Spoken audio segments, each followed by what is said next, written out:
Today we called the bottom on Tesla. You can see here on X, which if you guys are not following me over there, I highly recommend to follow me there because that is where I post all my real-time updates for you guys. I said today, 9:52 a.m., Tesla's optimal trade entry and average down level has just been hit if you're going to plan to swing through tonight. And you can see that price was trading at the time at $233.84. And if we go back and look at the time of when we posted that, and you're going to see that price from that point bounced right at that level all the way up about 3.89%. Now, the way that we find these smart money levels is that we're looking at our most recent swing low in price, which would be here at about $226, and we take a Fibonacci retracement from that swing low up to most recent swing high here at $262.77.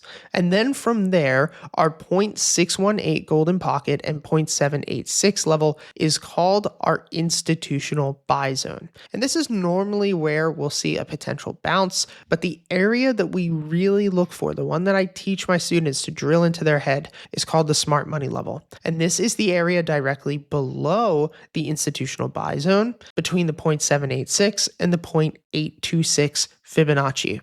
Now, the reason that this is my optimal time to enter is because big money knows that all of these people are going long right here within the institutional buy range. And they know that everyone is setting stop losses. Just pretend that these are all red. They're setting stop losses underneath of this current support. So every retail investor knows that right at 240, we have a support level and that we're probably going to bounce. So if we think that there's a support level at 240, everyone's going to be smart and set their stop losses down below. So what are market makers going to do? We know that they're going to purposefully drive price through this area, stop everybody out before they allow it to bounce right back up. And if we go through and we zoom in here on the 1 minute chart down to the second that I posted that, you're going to see that that's exactly what they did. Within 5 candles, price fell from $240, 3% within 7 minutes. So imagine if you did the responsible thing by trying to buy the dip at 240, set a stop loss under it, only to have these assholes drive price 3% down in 7 minutes to buy basically, and what I say is all the time, it's really sad, but their entry is your stop loss. Right? Like really down to a T. Look at this. Everyone's stop loss was sitting between 237 and 233.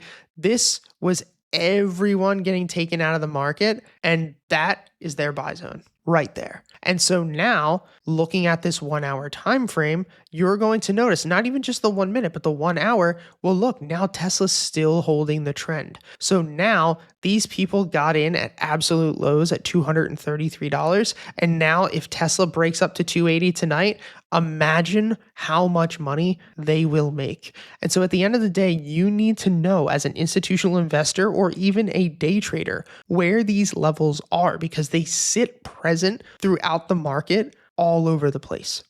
Another prime example would be right back here. If we took a Fibonacci retracement from swing low up to swing high, you would notice that our institutional buy range would be sitting right here and our smart money level would be sitting right here. Once again, they purposefully drive price right through 210, tap that low, only to then push the stock up 15% within 7 days. So I believe that there's a very good chance that as long as we see, so from a technical standpoint, we should see Tesla bounce off of this level. But of course, we have the robo-taxi event tonight. So my prediction for that is that if it does not go over the way that people are expecting, we will take out this support level for damn sure, and Tesla will dump down to $205, I believe, within the next week and a half, maybe even tomorrow, who knows. Upside would be Tesla bouncing off of 240 and opening tomorrow's session at 265, 270, and crazy, highs would be $280. And no matter what happens in victory or defeat, win or loss, we're going to stay humble. We're going to stay detached, and we're never going to put ourselves in a situation that could hurt ourselves or our families. Because I try to keep it lighthearted here, but people end their lives over this stuff, like straight up. And it's not a joke, right? Like, you need to treat this like a profession if you really want to do this. If you don't want to just get your money fucking taken from you in the market, like, you have to treat this like a profession and you have to be a professional about it, right? Like, you have to treat this the way that a professional NFL player would treat their regiment and their game and their work. Like, this is a craft that you have to master. This isn't just a way to make money. Like, if you want a way to make money, bro, this is not it. Like, you're gonna lose it. And I try a lot of the times to stay away from those more serious aspects, but I just see it too often. I see people over leverage. I see people believe that there's no way something can't happen. And I'm telling you guys, anything can happen. And so even with myself, I have $500,000 on the line, which is a lot of money. And worst comes to worst, I will lose all $500,000 of that. And I am totally okay with that. Would it suck? Yes. But I accept the risk before I enter the position that if Tesla at the end of next year closes around $500, I could make upwards of $2 to $3 million.